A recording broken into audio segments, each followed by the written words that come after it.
All right, y'all. Let's see who shows up today. The day after the best holiday in the land, Independence Day, July 4th. I'm going to go a little bit out of order here just so I can kill some time to see who else shows up. So I'm going to share a question I got from LinkedIn while we're sitting here. Share. Let's share this. Okay. So Jim said, I have one question. I'm starting to get pushback from insurance companies, which is not paying for an emergency service call during business hours. Do you have any good solution for this, as to not have to force the insured to cover this expense if the carrier refuses? Please let me know how you handle this. Well, Jim and the rest of the world here, I'll be very careful with my language. How I use certain words is important. So you used insured to cover this expense. Okay. Is this an expense? Is this really an expense? Like an hour of your technician's time, that's an expense. Putting gas in the truck, that's an expense.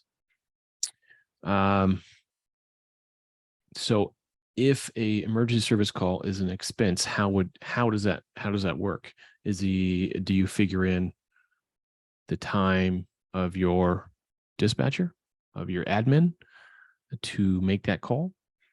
Do you figure the time of anyone in that? You know, what constitutes, what's the expense, the legit expense part of that line? Now, I've said it before, and I'll say it again. Just because it exists in Xactimate as a line item doesn't mean that it's carte blanche. You get to use it whenever. So unless a service call is part of your SOP, part of your schedule of fees, part of your standard way of doing business, you're going to have a hard time arguing this. But once it is standard, once it's expected, and you have a published public rate sheet saying, in order to respond to your emergency loss, in order to give you priority in our first responders, we charge a fee. Perfect. So if that's in place, I go back to the adjuster, say, this is part of our standard charges, just like $35 a day for an air mover is part of our standard charges, just like we charge X amount to do extraction. We charge a fee to rearrange our schedule and dispatch someone who was working that day somewhere else to this job for this purpose.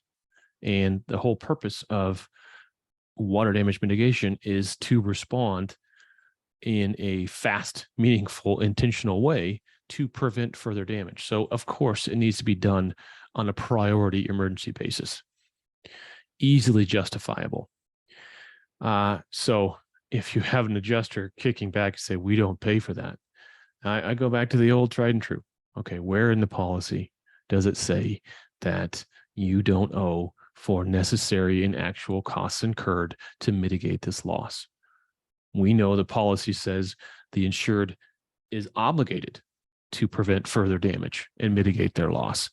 This is part of the service that they hired to abide by that provision in their own policy. So, Mr.'s adjuster, how are you going outside the policy guidelines to say arbitrarily, unilaterally,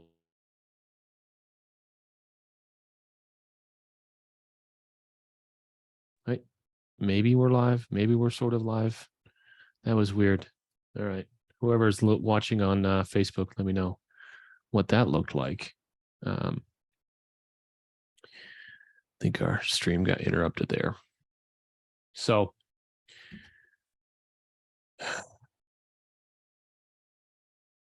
what do you do whenever An adjuster says anything, we don't pay for that. Well, it's part of the standard of care that you've established. It's part of the industry standard of care. It's expected. You know, these folks expect us to show up when they call.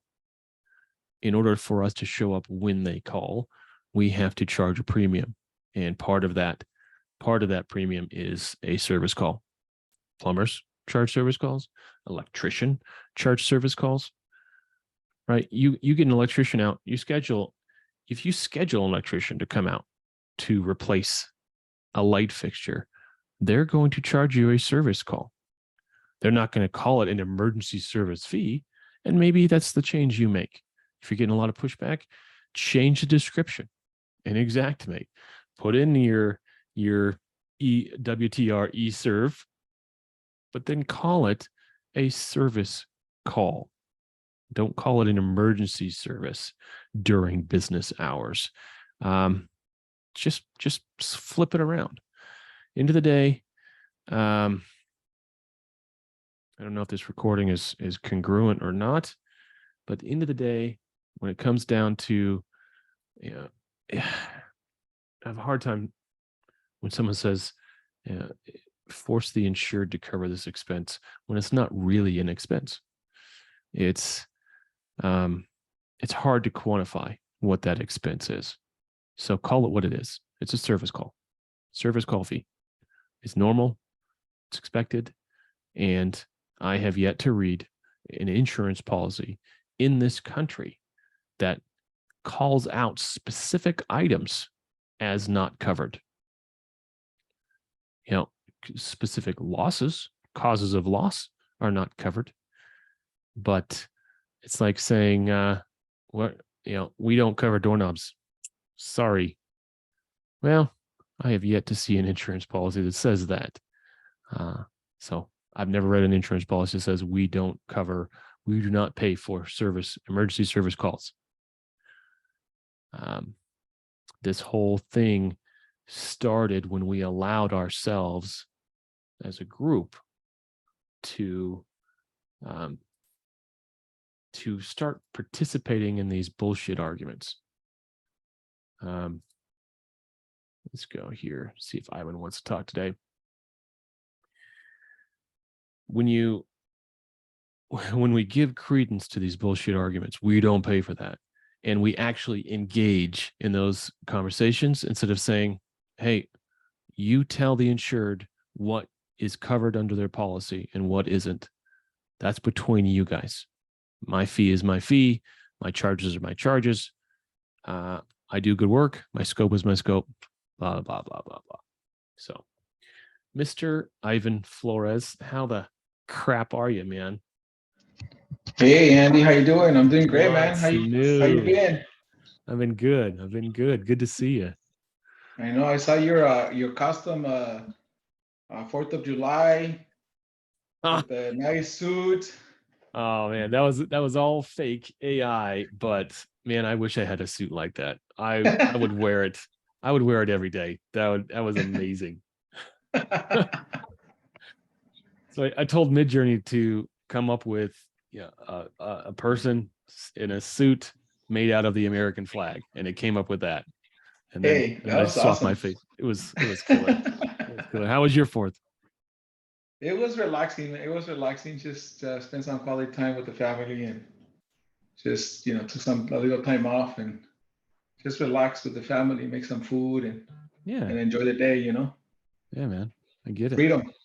It was weird that when it falls in like a Tuesday, it's like I wonder how many people took Friday and Monday just because. Yeah. Exactly. So it looks like no one's showing up, you and me. So if you want to shoot the shit, you want to talk about something specific, let's have at it. Let me run through the Rebel agreements, and then we'll get this thing started officially. How about that? Awesome. Let's go here. All right, little late, but it's okay. Welcome all y'all. This is the Restoration Rebel Roundtable for the that was last week. the 5th of July, 2023. As we do every week, we run through the agreements. Here we go. Agreement number 1, I will protect the value of my services. Agreement number 2, I will practice incredible transparency. Agreement number 3, I do not believe in competition. Agreement number 4, I am willing to walk away from any project, client, or contract that is not compatible with my values and stated mission. Boom. There we go. Mr. Ivan Flores, my favorite Californian. How about that? How are you, man? Man, we're doing unbelievable over here in California. The heat just started for us already a week into the nice and in the 90s, 100 this week. No, thank you. No, thank you. We're waiting for, everybody was crying because it was too much rain. Now, guess what? Here comes the heat. Now, that rain, did it have wind that came with it? It did. So I've got another client down in SoCal that we started seeing a lot of water damage claims from the rain. And I was thinking, how are these things covered? So the wind was causing that opening in the roof, and then the rain was coming in and doing that damage. Good. So you guys picked up your fair share of that, I'm sure. Perfect way to justify it without any no questions asked. Perfect. I also got a few jobs over in a Big Bear area because we got the snow pretty up on the mountains over here. Okay. Yeah, the mountains. And the snow got pretty heavy on one of my claims, which it break a pine tree in half, and half of the tree just went down straight down from the roof of my client, all the way straight down. Just javelin. Two-story house. So it went from the roof, got down into the kitchen, and and then obviously there was the snow. Actually, this client was trapped because there was so much snow that she couldn't get out of the house. So then they lost electricity. No. She didn't have enough gas for her generator. Holy smokes! There was no way for all of these people around in the area to get out of their house. So luckily, a friend of hers from work, she wasn't coming into work after 2-3 days. So she's like, "What's going on?" She just first day, second day, she's sick. So then they started asking questions. What happened to find out? She didn't have no electricity, so all her devices, cell phones, everything was dead. Couldn't get out of the house. She had snow all the way up to the roof, so about 10 feet high of snow. She couldn't get herself out of the front door. So she was trapped, and her kids, for about 4 days, not able to get out of the house. That is scary. Yeah.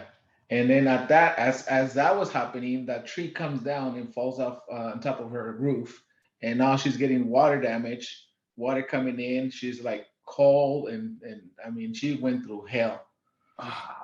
So obviously after she got out, she contacted her insurance, and right away, claim denied. Denied. What was the basis of the denial? Because her policy doesn't cover any natural disasters, and as the snow.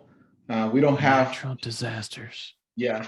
So what ended up happening is she got a hold of California insurance, and her homeowner's insurance did not cover these loss, but California insurance picked up the tab. So we're working with them now to pretty much cover all the loss. Mm-hmm. That sounds bogus to me. Yeah. That sounds like a bogus denial to me. Because what if a tree just fell and there was no snow? Would that be covered? I'm assuming it should, because right? It's right? Yeah. Just because there was a bunch of snow there, that doesn't change. Oh man, who was she insured with? Shoot, it's an outside state. It's a state policy. I have to review it, but I think it's from New York, somewhere in New York. Okay. The carrier. It's not a big company, so that's the reason why too. That's what happens a lot with these small little insurance carriers. That clients, they look and shop around for the best price, and when the time is needed, guess what? They're not to deliver. So the lowest cost policy is the lowest coverage policy, as it turns out. Mm-hmm.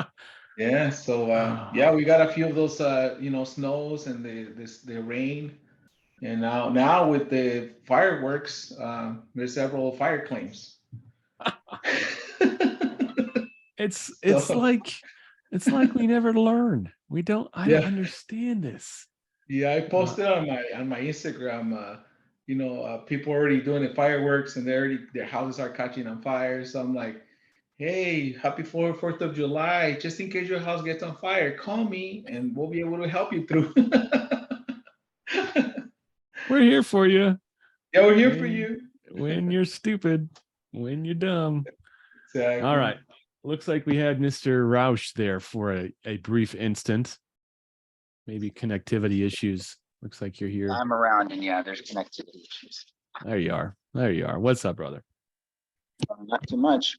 So you and Mr. Flores are getting some heat right now. I think you're getting a little more though. Mesa is probably you're staying in the hundreds now consistently, I'm sure. And he froze. Oh, well, I can hear you though. Mr. Sean Ivory says hi. Mr. Sean, how you doing, buddy? Stop pressing. So yeah, the heat. Do you ever get, Ivan, do you guys see when I was working in Scottsdale at Service Master, we would see the pipes break because of the heat. We'd leave the especially the PVC, the glue would just pop, the pipes running up in the attic. You guys see a lot of that? Yeah, so for us, we experience a lot of sudden burst pipes when the heat starts and also when it gets really cold. So that's our time where we get a lot of water damage due to pipes bursting. Tons. So yeah, so it's beautiful. So Ivan, well, for us. Ivan, question for you. Yeah. Do you guys also do put back after the mid, or what do you do? Yes, I do. I do it all, man. I do mid, abatement, and I do all the build back.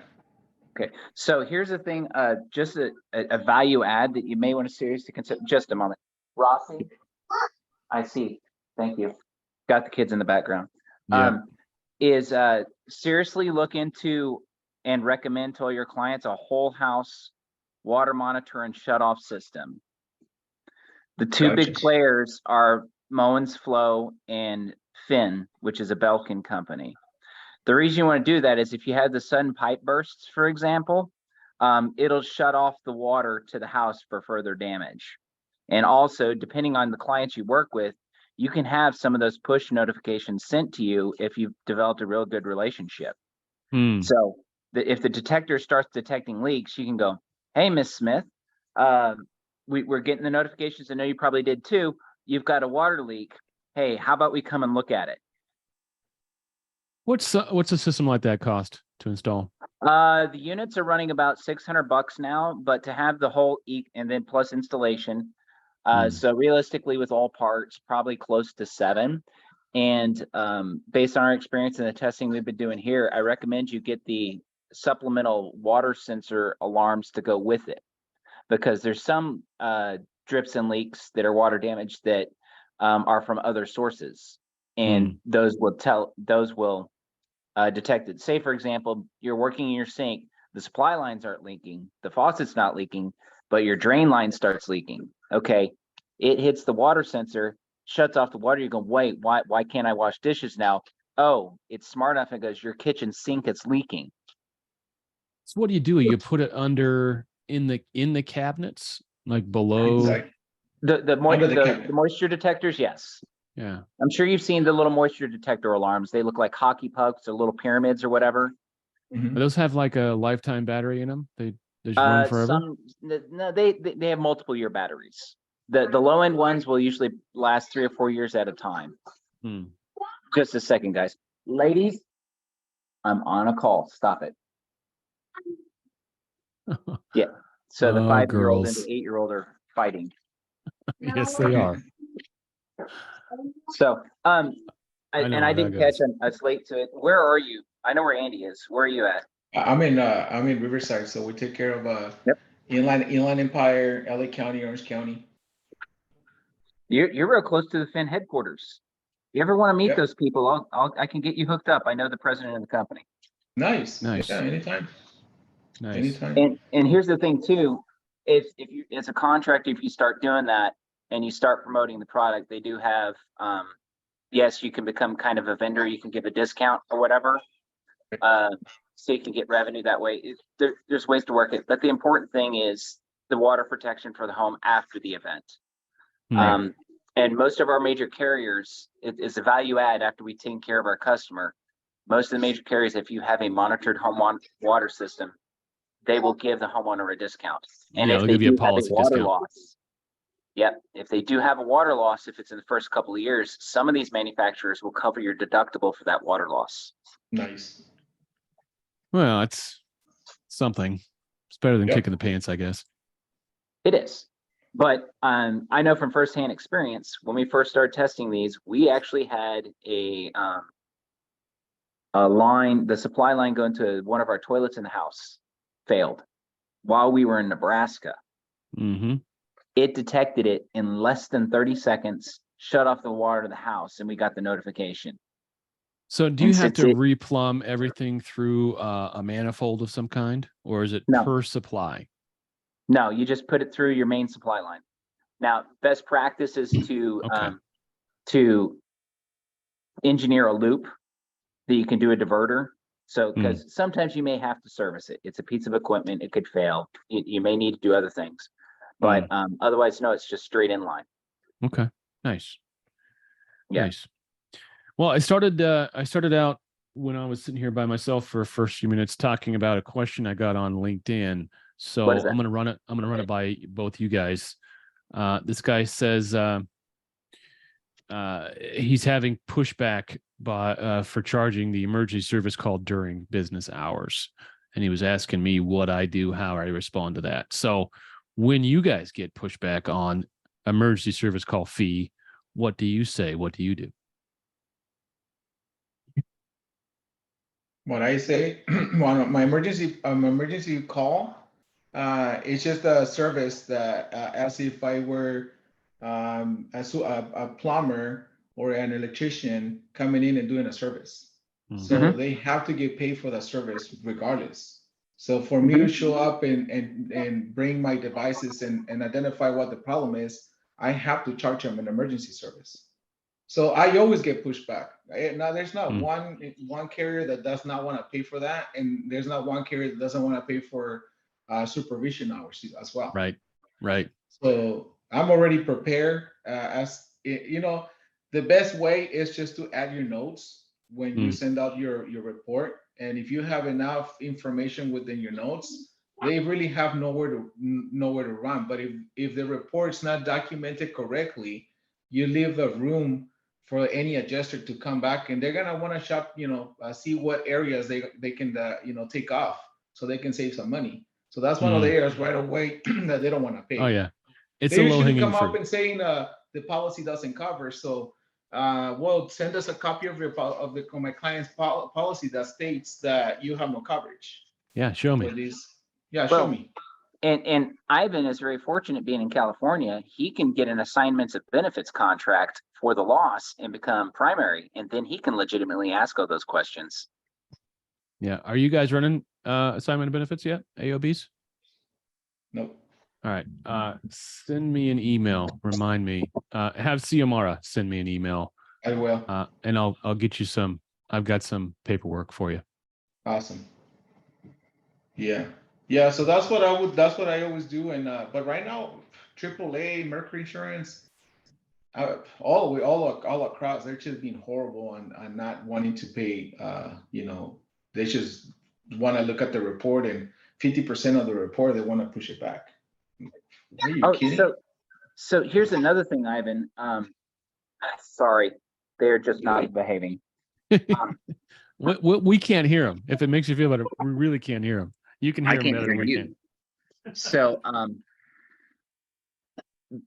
if in order to get our emergency services calls fees unquestionably paid, it should also be fully disclosed in the contract, because that's a part of the contract. That's right. And if it's not disclosed in the contract when the client signs it, then you're creating. I'm going to borrow something from Mr. David Sweet, so he gets credit for it. You're just planting a landmine for them to come back at you with.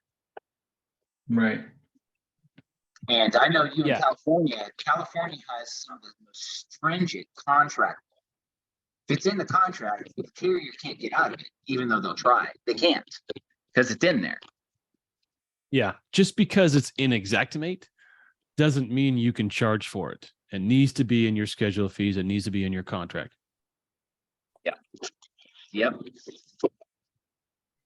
And so So that's yeah. what I said. That's what I'm going to respond to this guy. It's if it's not part of your contract, if it's not part of your SOPs, you're going to have a hard time justifying that charge, that fee.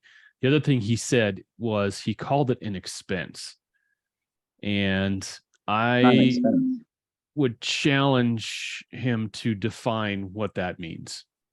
You could say the expense for the labor divided up between the admin and the dispatch and the people going out to do that, but he's still miscategorizing it. It's not an expense; it's an incurred cost.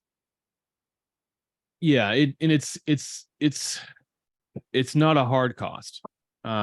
It's a nebulous thing. Yeah. It's a fee that we know intuitively as business owners and managers that there is, this shouldn't be free. We don't send people out for nothing. If we're sending somebody out for an estimate, that's one thing. We're going to send a project manager or a salesperson out to write estimates. But when you have somebody respond, like Ivan said, with all the tools, all the equipment, and the know-how, they are there to perform a service. There's a service fee. There's a service call associated with that. There's a service call fee, and depending on the size of it, just like other licensed professions, then you have your labor minimum then. Because if it's small enough, you may not need labor minimum. In theory, I mean, we're dealing with it's not often that happens, but it could be. And so it goes back to that. If we start behaving like the other trades, then it doesn't matter what the carrier says. Just behave like the tradespeople we're supposed to be. Right. Hopefully, we'll have our own trade code here soon. Don't get Jennifer started. I know. Well, and Jennifer's arguments on the NAIC. We need NAIC codes for sure. Huh? We need to be classified as an industry, but right now we're an also ran industry. We're an add-on. We're not plumbers. We're not electricians. We're not carpenters. We're just this thing that exists out here, and they call us whatever they want to because it's not official yet. So it'll get there. I have faith. It'll be there. That's where RAA is going to come in handy. Yeah, I think so. And I'm sure that's on their radar. Ivan, you RIA member yet? Remember I sent you an email on that? Oh, I don't. I'm sorry. I think I had already did all the paperwork, but I'm not sure if Xiomara already received all the emails or not. Okay. But I'm assuming I am. I've been. All right. I have. Good. I'm thinking about running for the board. Hey, that'd be fun. They need it. But I think I need to. Well, I think one of the requirements is I serve on a committee first. So I got to get myself signed up for a committee or 2 or 8. We'll see. Recruitment. Well, yeah, I think a membership committee is a no-brainer for me. I think that's exactly where I should be.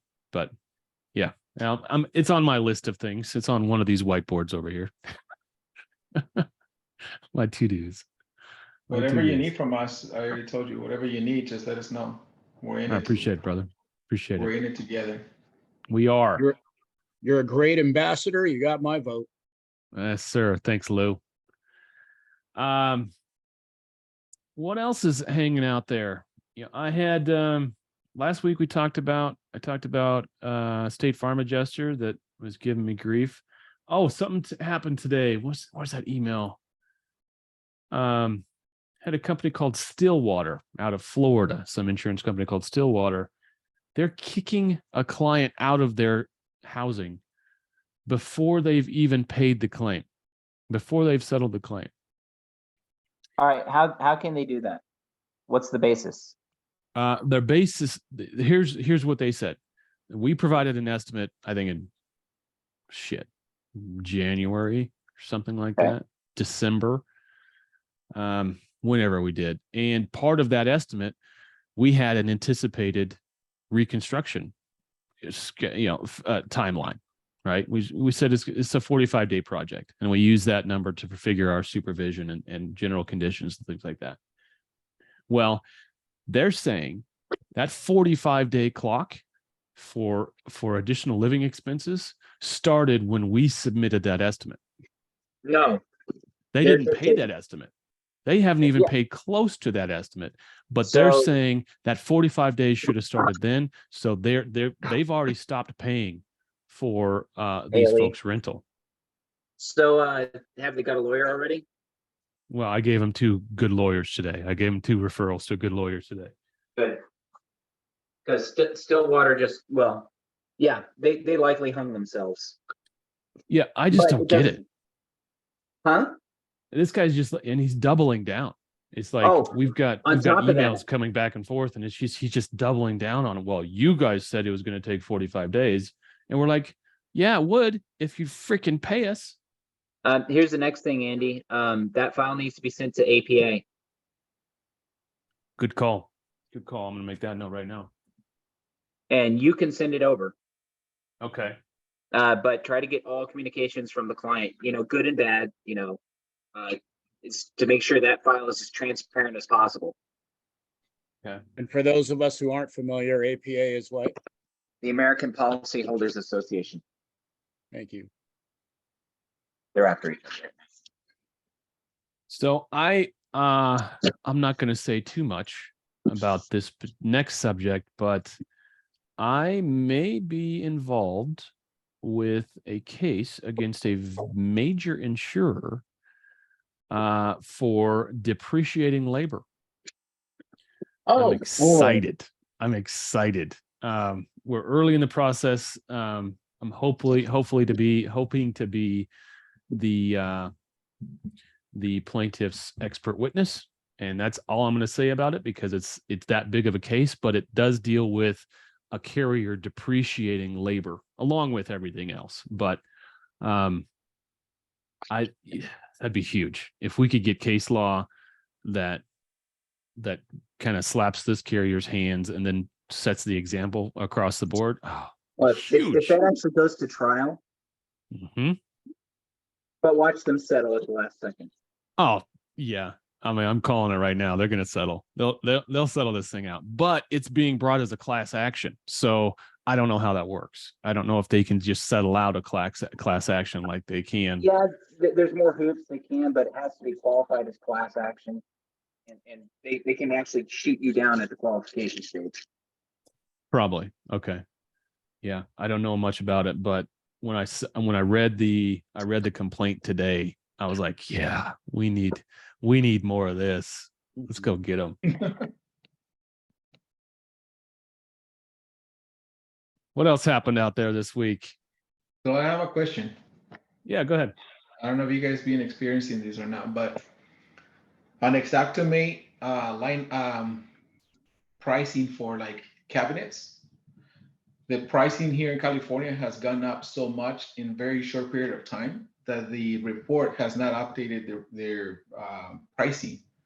Okay. I'm sure they've done the updates, but it's still not enough. So what I have to be doing is I have to change my line item for, let's say it's a basic line item, basic cabinet line, and I have to pump it up to a high end just so I can break even with the material. And then I'll have to put in my notes. And what I'm doing now, because I'm getting a lot of pushback, is I'm already getting a couple of the estimates from outside contractors for the kitchen remodel. So in most of it, like nine out of the 10, these estimates from these outside contractors are way more than the Xactimate is showing. Okay. So when I use that, refer contractors estimate for kitchen remodel or cabinet, replacing cabinets or whatnot. And they'll just be okay with me leaving the line item as a high end instead of giving me a pushback. So you show But- them the sub bid, and they say, "Oh, never mind. We'll pay the lower one." Yeah, and that's just because at first I'm like, well, yeah, it's a basic cabinet line, so it is what it is. The report is showing, $250 per linear feet or whatever the case may be. But now here comes time for us, to get the money and let's go purchase the cabinets. I'm losing my butt because the cabinets are already way more than what we anticipated. So I'm like, no. Well, this is and not if you just use the delta on the sub bid, you're only making 10 and 10 on it, and you're losing money there too. What's the delta here? Let's go linear foot. If Xactimate has it in for $250 for your average grade cabinet, what are you seeing in the market? $450, close to $500 per square feet. Per linear foot of cabinet. Wow. Yeah, so most of these basic cabinets are prefab cabinets. Mm-hmm. So which means they come in boxes. Now we still have to assemble them, put them together, which it requires labor, time, putting everything together. So yeah, so I can't charge them time for cabinet assembly because they will push back. They don't. Every time I've done that, it's right away a red flag for them to get into denying right away. And I'm like, okay, I gotta find a better way because I'm not gonna, do all my time as far as like collecting my time for my guys, 4 guys or 3 guys assembling cabinets, 8 hours each, 3 days. And I do all my notes, I get it all pushed back right away. So I'm like, okay, now I'm not gonna be dealing with this bonehead. So I end up getting the outside bids, and that seemed to work a little better. But it's still a hassle for these guys to try to pay. So Ivan, if you're on the ground and you sounds like you have the bid contracts, definitely reach out to Pricing and Xactware. Email them, get on the phone, and if you have to spend time with it, pricing at Xactware.com, and just send them your quotes you're getting and saying this is average grade cabinet in my area. That would be the quickest way to get that changed. Nice. In the meantime, I wouldn't be afraid to go into that line item and change the market conditions to increase that material cost. If here's a $200 delta, then just go into the line item and add $200. And and if that's something you want us to handle on our side, because we do write some, full disclosure, we write some of their sheets. Just send us those sub bids and we'll do the math for you and we'll put it in there. And then when we change it, we can use that sub bid as a addendum to that Xactimate to show this is where we got our pricing. Beautiful. I think that'd be the cleanest way to do it is show the sub bid, but not use a sub bid. We're just going to change the line item pricing. So we try to get away from the arguments that you just mentioned. So show the line item, change the price of the line item, but then include that sub bid as backup. Okay. I will do that. I was doing that on the back end, but what I'm doing now, I'm getting better as far as like cutting time, and I'm getting the estimates up front. So I will send you guys the estimates with all the information, so that way you guys can already have it. Because when I'm getting, we'll just change the line item. Yeah, when I was getting it back from Bobby, then I'm like have to come into my computer, make the changes, add all that, and then send. So that will save me some time. Let's make it easier for you. Let's do that. Yeah, for sure. Ivan, where in California do you operate out of?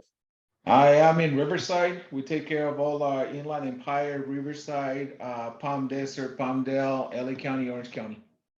Gotcha. And I go far back down south until San Diego. In fact, I just got a couple of jobs over in El Centro, which is by Calexico, 2 blocks from the border. Running and gunning, man. You guys put a lot of miles on those trucks. We go everywhere. Oh yeah. Yeah. Or if a client, if it's a special client, and I mean, I'm not gonna go out there for, you know, a mid that's gonna be $3,000. You know, I can't. I gotta put my guys out there in a hotel because it's a 3 to 4 hour drive each way. So that right there alone is it's a long process. So I will have to put them in a hotel. So if we pick up the mitigation, they pack out, and we do the build back, you know, we're all said and done. We're like a $80,000, $100,000 job. No problem. I'll be over there. And then, you know, just call me. I don't go That to makes sleep. sense. That makes sense. Yeah. Well, we have better late than never. Mr. Joe Spears just showed up. What's up, Spears? How was Disney World, my friend? Magical place on earth. What can I say? I love that place. You put up some posts and your son was crying with joy. My Your daughter son, had this look of amazement on her face. It was, I loved it. I loved it. my son, from the first firework at Magic Kingdom when the park at the end of the night, from the first firework to the very end of it for like 30 minutes straight, that boy cried his eyes out. I was like, you are a precious little snowflake. All right. Late to the game, but it's all right. You're here. Why don't you answer the question of the day? What do you say when adjusters tell you they don't pay for emergency service calls? What's your position on emergency service calls? Are we talking about after hours emergency service calls? During business hours. Well, unfortunately, you know, my crew was already assigned to a job that day and was on a job site, and I had to pack up, leave that job, leave a current other client, and come back to the shop to reload up for our job. And that amount of lost time and lost profitability is what the emergency service call line item is for. And whether or not you agree with it or not, that's not up to discussion, because it's a valid charge. It's in the system for a reason. And if you don't want to pay for it, then I'll let the homeowner know that they'll be expected to pay in addition to what their deductible amount is, and that they I'll let you explain to them why they won't be indemnified fully. And then show me the policy. Show me why you don't pay for that. Where does it specifically state that? Where does it? Where does it?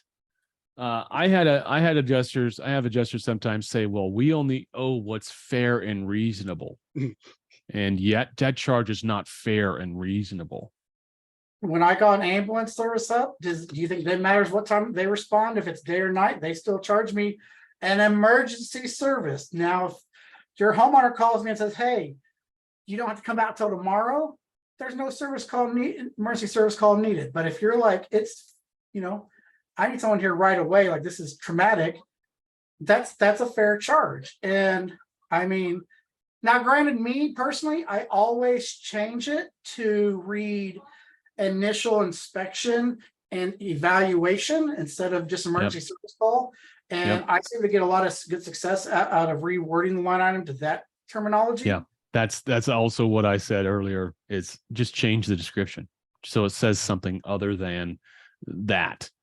And then call it something different. Call it what it is. It's a call out fee. It's a something. Yeah. An inspection fee. I mean, that's a good one. I like that, inspection fee. Well, I use that there because a lot of times in a lot of the companies I've worked at, you send out like a project manager first to do the initial inspection, figure out how much equipment you're going to need, get the paperwork signed and all, then they can determine whether or not that crew needs to come out there or not, you know. But I mean, you got to have something. I mean, there's and there's a lot of, I mean, I don't know how many times I've seen people talk to me and they're like, oh my God, we have like four guys for like 3 hours because the job was an hour away. We didn't, and the homeowner ended up turning us around. We thought they were all gung-ho for us to get there. And then once we got there, they decided to pump the brakes. And I'm like, that is why the emergency service call is there, because otherwise you just lost almost a whole day's worth of labor for 3 of your guys. Yeah. And the insured needs to understand that when they make that call, we are going to respond. You are going to be charged for our response. Do you still want us to come? You know, that's the qualification process at your back office. But it's, oh man, I get so mad when that happens. charge You for get it. a whole crew out there, and then they refuse to sign a work authorization. Oh, it makes me so mad. I mean, I always tell people the same thing. My first one is, do you consider this to be an emergency and need response right now, or is this something you want to schedule out for tomorrow morning? Oh, I need Mhm. someone here right now. All right, that's fine. Not a big deal. I just need to make sure to notate the file that you know that you are requesting us to respond in an emergency fashion. And then I notate that in the system, and And you should be able to quantify that. We've got a $500 minimum or whatever. You should be able to say, hey, we're going to need to run your card for $500 to make this happen. Something. And then if you do that, that's a cost incurred, right? It's already been paid for. You're not putting it in an invoice some other time. It's different. Jennifer says, we responded without a waiting period or appointment. That's another good reason to charge, right? No waiting period. I mean, when's the last time you went to the dentist when you just called them up that morning? Hey, I need to come in. Sure, come on in. No, we're 3 weeks out. We're 4 weeks out.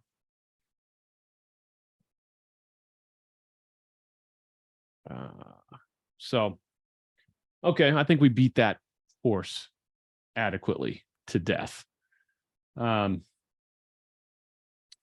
I'm not opposed to shutting this sucker down unless someone else has hot to say. Someone has something to talk about. I don't always have to talk about it. Just a matter of deciding what it is. We lost Mr. Roush. He had to go out to dinner. So Has anybody had any oh shit things happen while I was gone that I can hear about? Because I haven't really got to talk to nobody. I think you were out four-wheeling, so you didn't even have to deal with it too much either. Four-wheeling? No, I'm mountain biking. I wish I had four-wheelers. I don't have any place. I don't have a place to store a four-wheeler, so I can't own one. I have had let me think here. I'm trying to think some of my jobs here I've had recently. I had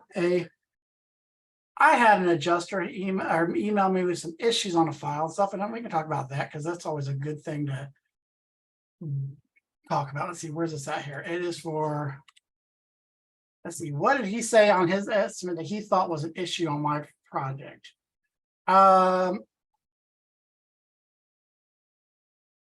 He wanted us to remove travel time, even though the job was over an hour away one direction. Oh, he said setup and takedown was excessive, reduce. And I said, we are charging 15 minutes total. This works out to 7 minutes on the front end to load the truck, offload at the job site, set up, running cables, and 7 minutes on the back. 15 minutes? He has a problem with 15 minutes? Per piece of machine. Oh. To load the 7 minutes. And you just use it average setup and takedown 15 minutes per mesh piece. Because if you take, if you consider when my trucks come back, they have to be completely emptied out and decon every time. Okay. Yeah. So clean your equipment. All our equipment sits on the shelves. Job comes in, we have to unload it or load the truck up from the warehouse stockpile, drive to the job site, unload it at the job site, carry it in the house, set it up, run the extension cords, make sure they don't pop, and then you got to break it down, wrap it all up, carry it back out to the truck, and then unload it at the warehouse again. So I think 7 minutes per piece of equipment is a fair assessment. Fair.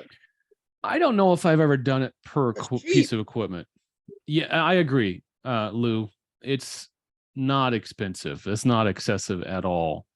I usually do it I'll do it per day per job, like an hour and a half a day. Well, like I do, on my EQ time, it says on there drive time, and I'll say, to the job site. Because I only charge the one-way direction because the next customer you go to gets the next drive time. So I don't ever do round trip. My mentality on it is, I don't pay people to drive to work and from work. Most of my guys get paid. They take the vehicles home at night usually as well. So usually they get up, they go straight to the first job site to monitor it.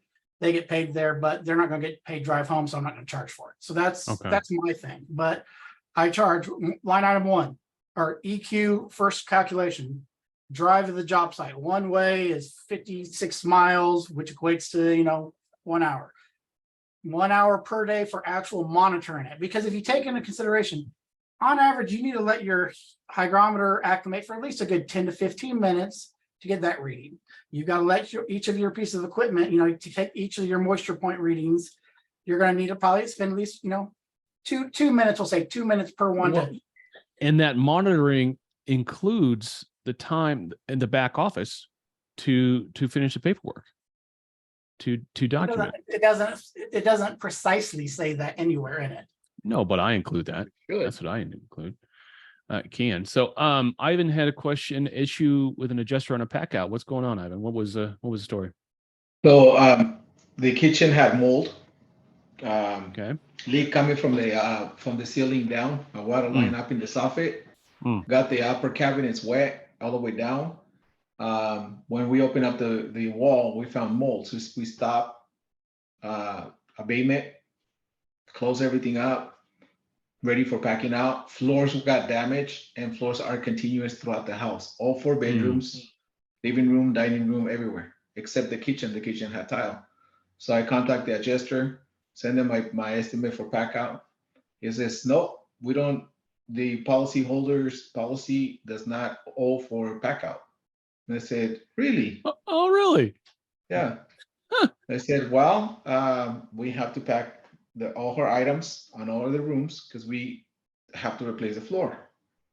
Okay, I'll get back to you. He gets back to me, sends me an email. Well, he first calls me, right? So I follow up with send me an email because I'm not good on the phone as I'm working. So I need to have everything on paper. So I said, per your voice message, can you please confirm regarding the pack out? He says, well, I got to talk to my supervisor. We don't offer pack out. Move the items from a room to a room as you move the flooring and then prep for the new installation. So I sent out a long email. I said, look, I am not going to be liable for my client's belongings on an area that's contaminated. If you, the insured, as an insurance carrier, do not owe for pack out, please state otherwise in this email. You will be responsible for any damages caused by your not approving this. So then he says, about a week and a half passed by. Well, I'm going to send my preferred vendor out there. Sure. Of course he is. Sure, send your preferred vendor. So my pack out was about 15,000. The preferred vendor estimate came out at 3,500. So I said, okay, pack out. Complete pack out, including storage. On site? 3,500. No storage because they use my client's garage to store all the belongings. Lame. Okay. Yes. The thing with my client, even though I prepared her well from the beginning, she started panicking on me, and she's like, "Well, you're at 15 and they're at 3,500. My adjuster says I'm gonna have to pay the rest out of pocket." And I said, "No, they're just doing that to you right now so they can scare you. But this is what it is. I'm justifying hours, boxes, everything with a container, a proper container. If not, we need to put in a proper storage. This is what it is." So we went from no pack out approval to move the items around the house to, okay, yes, pack out, but 3,500. So this is what I'll say. You should make that vendor do it and make them liable for everything. Oh, I did. I didn't touch none of the stuff. Trust me. I right away I said, okay. I sent out another email. There's going to be 20 broken things in there. At least. Plus, what about the mold? You're going to have those contents tested for mold? See, this is what I'll tell you is, regardless of where it's, obviously we have 3 kinds of packouts. Content manipulation within the house walls, on-site storage pack out, and then off-site storage pack out. Effectively, though, it doesn't matter if you're using unless you're doing a content manipulation within the walls of the house itself, like move and reset and all. I will charge for it fully. Now, if I end up using the homeowner's garage instead, then to me, they owe for that because normally I would have to get a storage pod or whatever. But since the homeowner has the ability to let us store it, I still will charge the square footage charge for a storage set, per square foot location, climate control. Give that back to the insured? Then I give that back to my homeowner and say, hey, sure, you couldn't use your shit in the way you want, when you wanted, because it had all the stuff in here, that's your money. And I mean, the whole content manipulation left to right thing. The problem is a lot of the TPA vendors and all them, they just do the room remove and reset per room line item with no justification, no look at how long, no idea of how long it's actually going to take. It just says extra large room. That looks like an extra large room. That's what they go with. And so the number is always going to be low. But a lot of times, like, I don't complain too much when people say, okay, just do content manipulation, move and reset, because yeah, I might not have a storage unit, but my labor hours will usually end up being quite as much because my guys have to move it out. Your and labor hours are going to be more. And then they got to sit like this here and twiddle their thumbs Mhm. until that flooring guy's done, then move it back and then move the next room back. Yeah, and because you're twiddle not it. having the flooring guy ain't moving that shit. Right. But I mean, they want to tell you the pack out's not neat. Okay, fine then. My guys are going to be there every day until, because we don't know when that flooring guy is going to be done with this room, and they got to sit around and wait and all. And I guarantee you, your pack out will be a lot more. And is it me being a dick? Yeah. Am I being a smart ass? Yeah. But it's what they wanted, and I have no problem playing it because you still want the boxes. You're still going to need paper and packing wrap and all that. Mm. Because you're packing out fragiles and things like that, and you want it to be wherever you move it, you want it stored at. Well, but I mean, they must be the most organized homeowners I've ever met, because you couldn't fit shit in my garage. Nothing extra's going in my garage. That shit's full. I can't park it. I've never been able to park a car in my garage because it's full of my shit. Yeah. You take my kitchen, you couldn't fit my kitchen stuff into my garage because all I have is a walkway between aisles of all my other stuff. My wife has 6 years of, we're going to garage sale one day, stored in the garage. And this weekend, I spent 4 hours in my garage, and I threw out bags of stuff that my wife's, I'm going to give that to so-and-so. Oh, I'm going to take that to Goodwill. Okay, it's been in my garage for 2 years. It's gone. I threw it out. Yep. But There's a timeline. If you looked at that preferred vendor's estimate, I bet it was just content manipulation and all. No boxes, no paper, no pet wrapping, nothing like that. No, that vendor's gonna do a bait and switch. That's not their final bill. That's their low ball. They're gonna supplement the hell out of that. There's no other way. Yep. Who was Yeah, it? Was it a major franchise? No description on anything on their pack out.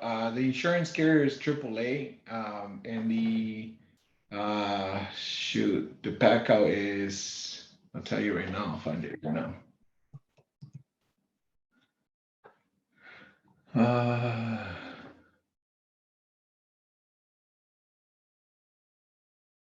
They're wanting you not to do a pack out because they know if you do a pack out, it's going to activate ALE, and they really and the adjusters, for whatever reasons, the worst thing an adjuster can ever do is pay ALE. Like, they despise paying that.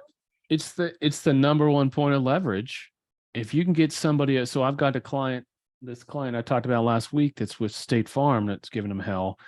They're $6,600 a month in this rental. And that is so that I want them to stay there as long as possible, because every month that adjuster's like, another $6,600. Another. So, I mean, that's huge. When I get somebody into a rental and have the carrier paying for that, that gives them so much more incentive to settle the claim. Well, that's what I mean. The reason why they hate it so much is because if I have an $800 house my house right now, if I owned it, I rent, but if I owned it, my house payment would be about $800 a month. Rent for my house is $1,600 a month. So if I own my house, I just keep paying $800 a month. The insurance has to pay whatever the current market value is for a rental property in excess of that $800 per month. So, I mean, it's killing them on the ALE a lot of times, unless you're willing to stay in a hotel. But no one ever really wants to stay in hotels because I've got hotels more expensive. Hotels $200 a night, $250 a night. Yeah, your mortgage is what, $50 a day or something like that? And then my favorite is, we put you in an extended stay, has a kitchen in there, so we're not giving you any food reimbursement. And I'm like, do y'all realize how much it takes to cook in a kitchen that size, and how many spices and stuff I have, that all got packed up. I got to go out and buy. Like, No, you're crazy. no way. All right. We're gonna end it 2 minutes early. It's good to see y'all. Ivan, good to see Yep. you, man. Same here, Well, brother. Lou, good to hear from you. Keep up I the will good tell work. everybody real quickly, so y'all can be mad and all, so you can feel my pain. We went to the Star Wars Disney World exhibit. My wife would not allow me to spend the $300 to build an authentic lightsaber, and I want to divorce her for it. And I'm so hurt that I got to go there. And she's like, "Nope, you don't need a real lightsaber." My boys begged me, and I said, we're going to be here all day. We went to Rise of Resistance early in the morning, so we went through Star Wars first thing in the morning, and I said, I'm not paying that kind of money for something you're going to carry around all day and lose or break. No. Well, I wouldn't have broke it. I mean, I would have kept it safe. My son did get if you know who Salacious Crumb is, he's the little laughing lizard thing that Jabba the Hutt has. Okay. It sits on your shoulder and it has a controller to make its mouth move and head turn like that. Yeah. I love it. My daughter wanted to That's buy not it. annoying at all. My daughter begged me to let her build a droid, but the droids are like $200, but they're cool. They're cool, but man, Disney gets you coming and going. That's for sure. Yeah. So, Yeah. All right, y'all have a good night, man. Sorry I got in Thanks. late. I forgot what day it was. No worries. We'll see you guys next week. Okay, Peace, guys. take care.